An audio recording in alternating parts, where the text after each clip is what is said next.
નમસ્કાર મિત્રો, આપ સૌનું હાર્દિક સ્વાગત છે એજ્યુ વર્લ્ડ ચેનલ પર। આજે આપણે આ વિડીયોમાં વાત કરીશું રાજ્ય સરકારની એક યોજના વિશે, જેનું નામ છે મુખ્યમંત્રી બાગાયત વિકાસ મિશન યોજના। જી હા, ચોક્કસથી ગુજરાત રાજ્ય સરકાર દ્વારા આ એક અનોખી પહેલ કરવામાં આવી છે। એક યોજના ઘડી કાઢવામાં આવી છે જેનું નામ આપવામાં આવ્યું છે મુખ્યમંત્રી બાગાયત વિકાસ મિશન યોજના।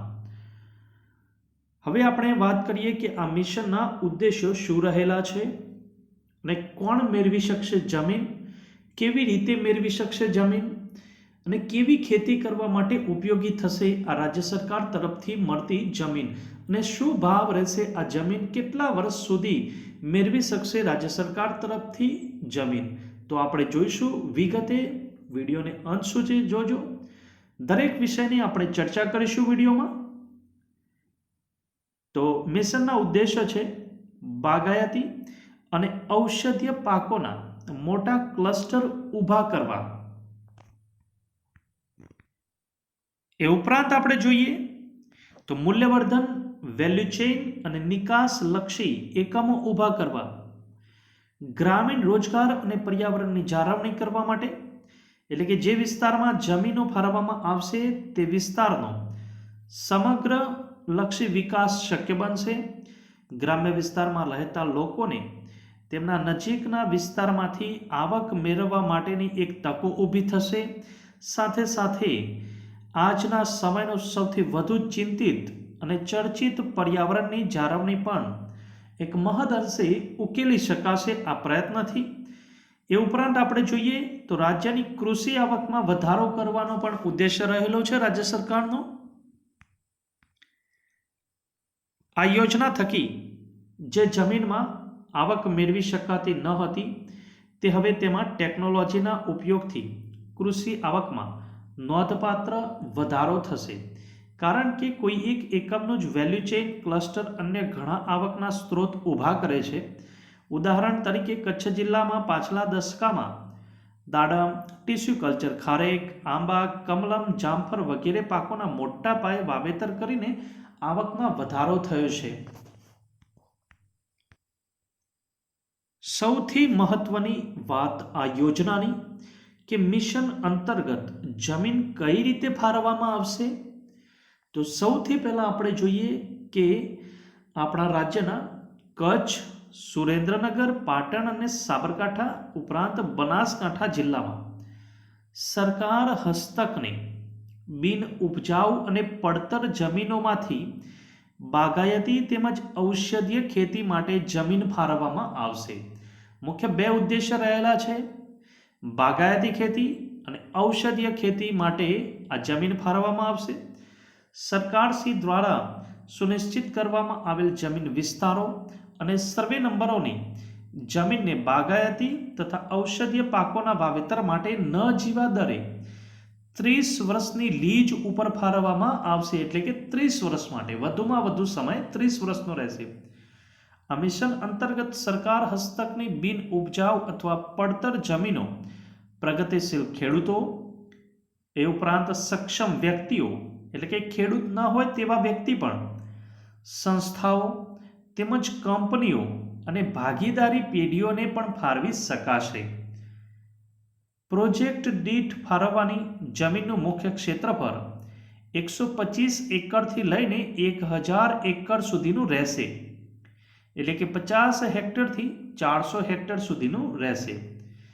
આ માટે આપણે જિલ્લા કક્ષાએ કલેક્ટરશ્રી દ્વારા બિન ઉપજાઉ અને પડતર જમીનોમાંથી ફાળવવા પાત્ર જમીનોની એક પસંદગી યાદી તૈયાર કરી શકાશે, અને જેના આધારે ફાળવવા પાત્ર જમીનોની વિગતો આઈ ખેડૂત પોર્ટલ ઉપર જાહેર કરવામાં આવશે।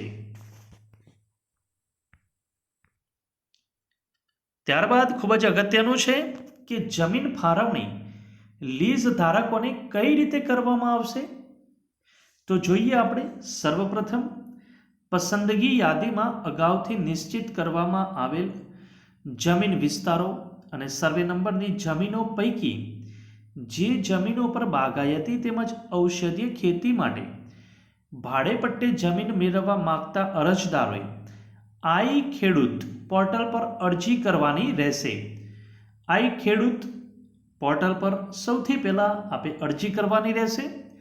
અરજદાર તરફથી ઓનલાઈન મળેલ દરખાસ્તોની રાજ્યકક્ષાએ ટેકનિકલ સમિતિ દ્વારા તાંત્રિક તેની ચકાસણી કરવામાં આવશે અને ત્યારબાદ રાજ્યકક્ષાની ઉચ્ચ સ્તરીય સમિતિની ભલામણ મુજબ કલેક્ટરશ્રી તરફથી લીજ કરાર જમીન ફાળવણી કરવામાં આવશે. ત્યારબાદ આપણે જોઈએ કે લીજ ધારકને ફાળવવામાં આવતી જમીનની મુદત તથા ભાડું કેટલું ભરવાનું રહેશે. તો અરજદારને ફાળવવામાં આવેલ જમીનની લીજની મુદત મહત્તમ એટલે કે વધુમાં વધુ 30 વર્ષની રહેશે. લીજ પૂર્ણ થયે લીજ ધારક અને સરકારશ્રીની પરસ્પર સંમતિથી સરકારશ્રી વધુ મુદત માટે ભાડાપટ્ટો લંબાવવા માટે વિચારણા કરી શકશે. લીજ માટેની જમીનનું વાર્ષિક ભાડું ન જીવા દરે રહેશે. જોઈએ આપણે પ્રથમ 5 વર્ષના સમયગાળા દરમિયાન કોઈ જ ભાડું નહીં. ત્યારથી 6 થી 10 વર્ષના સમયગાળા માટે ₹100 પ્રતિ એકર પ્રતિ વર્ષ. ત્યારબાદ 11 થી 20 વર્ષના સમયગાળા માટે ₹250 પ્રતિ એકર પ્રતિ વર્ષના અને 21 થી 30 વર્ષના સમયગાળા માટે ₹500 પ્રતિ એકર પ્રતિ વર્ષ માટે. એ ઉપરાંત આપણે જોઈએ ફાળવવામાં આવતી જમીન માટે સિક્યોરિટી ડિપોઝિટ એટલે કે સલામતી થાપણ કેટલી રહેશે અને તે પરત મળવાપાત્ર છે કે નહીં તેની ચર્ચા કરીએ આપણે અગાઉ. તો ભાડા પટ્ટેથી જમીન મેળવવા માટે ₹2500 પ્રતિ એકર એટલે કે 1 એકરના ₹2500 લેખે આ રકમ જમીનની ફાળવણી કરવામાં આવે ત્યારે એક સાથે ભરવાની રહેશે. અરજદારે 5 વર્ષના સમયગાળામાં તેમના દ્વારા રજૂ કરવામાં આવેલ પ્રોજેક્ટ અનુસાર ફાળવેલ જમીન પર ડેવલપમેન્ટ કરવાનું રહેશે. એટલે કે 5 વર્ષમાં આપણે જે પ્રમાણે આયોજન બતાવ્યું હોય તે મુજબ કામ કરવાનું રહેશે. આયોજન મુજબનું ડેવલપમેન્ટ થઈ ગયા બાદ રાજ્યકક્ષાની ટેકનિકલ સમિતિની ભલામણથી 5 વર્ષ બાદ સિક્યોરિટી ડિપોઝિટના 90% રકમ પરત આપવામાં આવશે અને બાકી રહેતી રકમનો હપ્તો સંતોષકારક રીતે લીજ પૂર્ણ થયા બાદ પરત કરવામાં આવશે. શું લીજ ધારક તેમને ફાળવવામાં આવેલ જમીન કોઈ અન્યને ટ્રાન્સફર કરી શકે? તો જોઈએ આપણે લીજ ધારક પોતાની લીજની મુદત પૂરી થયા પહેલા તેમને ફાળવવામાં આવેલ જમીન પરત આપવા માંગતા હોય તો તેઓ સરકારશ્રીને જમીન પરત આપી શકશે. જો કોઈ લીજ ધારકનું લીજની મુદત દરમિયાન મૃત્યુ થાય તો તેમના સીધી લીટીના વારસદારને લીજ ધારક તરીકે ચાલુ રહી શકે છે અને જો વારસદાર લીજ ચાલુ રાખવા માંગતા ન હોય તો તેમને લીજથી ફાળવવામાં આવેલ જમીન તેઓ સરકારશ્રીને પરત આપી શકશે. જો કોઈ સંસ્થા કંપની ભાગીદારી પેઢી તેમને ફાળવવામાં આવેલ જમીન તેમની લીજ પૂરી થતાં પહેલાં પરત કરવા માંગતા હોય તો તેઓ સરકારશ્રીને તેમની જમીન પરત આપી શકશે અથવા તો રાજ્યકક્ષાની હાઈ પાવર કમિટીની પૂર્વ મંજૂરી બાદ અન્ય સંસ્થા અન્ય કંપની કે ભાગીદારી પેઢીને તેમની લીઝ ટ્રાન્સફર કરી શકશે. પણ આ માટે તેઓને હાઈ કમિશનર રાજ્યકક્ષાની હાઈ પાવરની કમિટીની પૂર્વ મંજૂરી લેવી જરૂરી છે.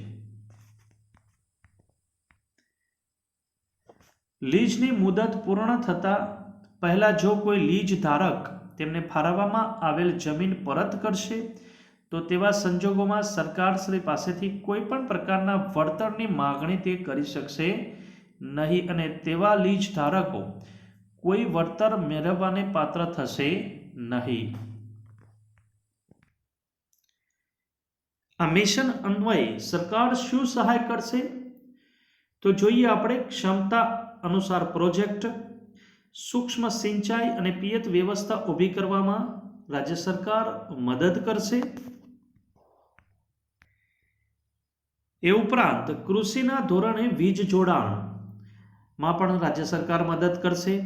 વૈકલ્પિક સોલાર આધારિત પિયત વ્યવસ્થા માટે પણ પ્રોત્સાહન આપશે। જમીનને બિન ખેતી કરવામાંથી મુક્તિ રહેશે અને યાંત્રિકરણ માટે ટ્રેક્ટરમાં સહાય પણ આપશે રાજ્ય સરકાર નિયમ મુજબ। હવે આપણે જાણીએ મુખ્યમંત્રી બાગાયત વિકાસ મિશન યોજનાની કેટલીક શરતો પણ છે જે આપણે જાણવી ખૂબ જ જરૂરી છે।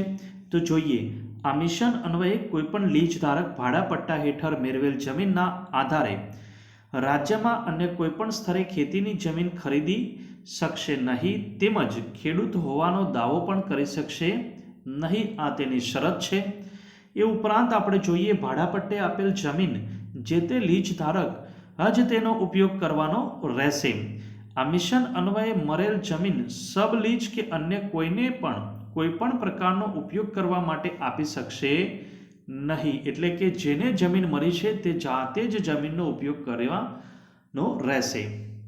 બાગાયતી પાકો નાશવંત હોવાથી તેમજ તેની નિકાસ કે દૂરના બજારો સુધી તેને પહોંચાડવા પડતા હોવાથી જે જગ્યાએ તેનું વાવેતર થયું હોય તે ખેતર પર જ કેટલીક માવજત આવશ્યક બની જતી હોય છે અને આ પ્રકારના પાકોને ખેતી માટે જરૂરી આનુષાંગિક વ્યવસ્થાઓ જેવી કે સોર્ટિંગ, ગ્રેડિંગ, પેકિંગ, વોશિંગ માટેના એકમો, પ્રી કુલિંગની ફેસિલિટી, કોલ્ડ સ્ટોરેજ માટેની વ્યવસ્થા, ગોડાઉન તેમજ પ્રોસેસિંગ માટેના એકમો અને આ ઉપરાંત તૈયાર માલનું પરિવહન કરવા પહેલા ટૂંકા ગાળાના સ્ટોરેજ અને સ્ટેજિંગ, કોલ્ડ રૂમ, નર્સરી તથા વર્મી કમ્પોસ્ટ અને અન્ય કમ્પોસ્ટ ખાતરો માટેના એકમો, ગ્રીન હાઉસ તેમજ નેટ હાઉસ જેવી સુવિધાઓ ફાળવવામાં આવેલ જમીન પર ઊભી કરી શકાશે। આ રીતે પટ્ટેદારને ભાડે પટ્ટે આપવામાં આવતી જમીન પર થતી ઉપજ માટેની સંબંધિત પ્રવૃત્તિઓના સંબંધમાં